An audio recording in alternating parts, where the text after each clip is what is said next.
Today news కి స్వాగతం. ఇటీవల విజయవాడలో వరదల కారణంగా సంభవించిన భారీ ముంపు వల్ల మాన్య శ్రీ ముఖ్యమంత్రి వరుడు నారా చంద్రబాబు నాయుడు నేతృత్వంలో జరుగుతున్న సహాయక కార్యక్రమాలలో యువనేత నారా లోకేష్, రాష్ట్ర తెలుగుదేశం పార్టీ అధ్యక్షులు పల్లా శ్రీనివాసరావు ఆదేశాల మేరకు గుంటూరు జిల్లా తెలుగు యువత అధ్యక్షులు రావిపాటి సాయికృష్ణ ఆధ్వర్యంలో 3 రోజుల పాటు అక్కడే ఉండి విస్తృతంగా నిరంతర సహాయక కార్యక్రమాల్లో వరద నీటిలో సైతంగా 47 డివిజన్లలో మరియు పూర్తిగా 5 అడుగుల మేర మునిగిన చిట్ట చివరి ప్రదేశాలైన వైఎస్ఆర్ కాలనీలో సైతం సేవలు అందించేందుకు గాను మంగళగిరిలో రాష్ట్ర తెలుగుదేశం పార్టీ కార్యాలయంలో అధ్యక్షులు పల్లా శ్రీనివాసరావు వరద సహాయక చర్యల్లో బృందాలతో సమీక్ష నిర్వహించారు. గడిచిన 3 రోజులుగా 100 మందికి పైగా తెలుగు యువత విద్యార్థులు పెద్ద సంఖ్యలో పాల్గొని పార్టీ నిర్దేశించిన వివిధ ప్రాంతాల్లో సమర్థవంతంగా ఎంతో ఆత్మస్థైర్యంతో పాటు రాష్ట్ర అధ్యక్షులు పల్లా శ్రీనివాసరావు సేవలను గుర్తించి సత్కరించడం జ్ఞాపకం అందించారు.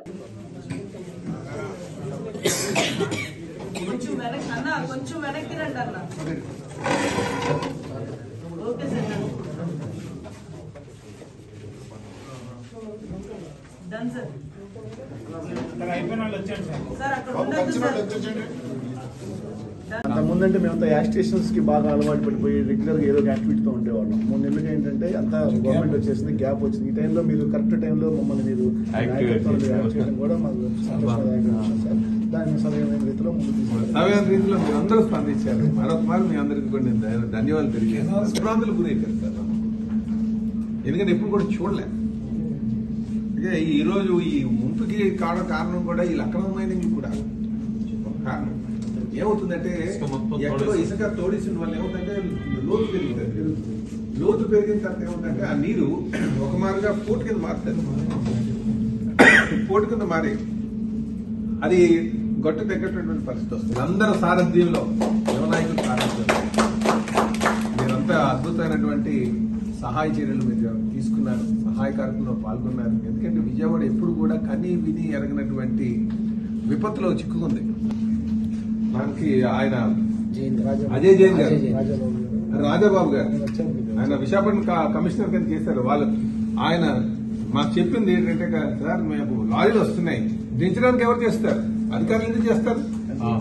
నాకు నెలకైతే నాకు జీతం వస్తుంది కదా, నేను ఎందుకు దించుతాను అంటే ఈరోజు మన కుర్రలందరూ కూడా ఆయన చెప్తే నిజంగా నాకు చాలా ఆనందం అనిపించింది. నిజంగా పశు సైనికులు ఉన్నారు, ఏ కష్టకాలంలో సరే ఆదుకోగలరు ప్రజల్ని, ప్రజల పక్షం నుంచినటువంటి నాయకులు ఉన్నారు అని చెప్పేసి ఒక నమ్మకం వచ్చింది. వీధులు తిరుగుతున్నారు, రోజుకి 20 గంటలు తిరుగుతున్నారు.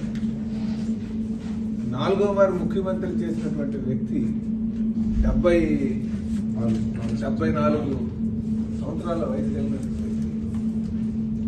నేను కష్టాలు ఉంటే నాకు నిద్ర పడదు, కష్టాలు ఉంటే ప్రజల్లోనే ఉంటాను అని ఒక ఆలోచన.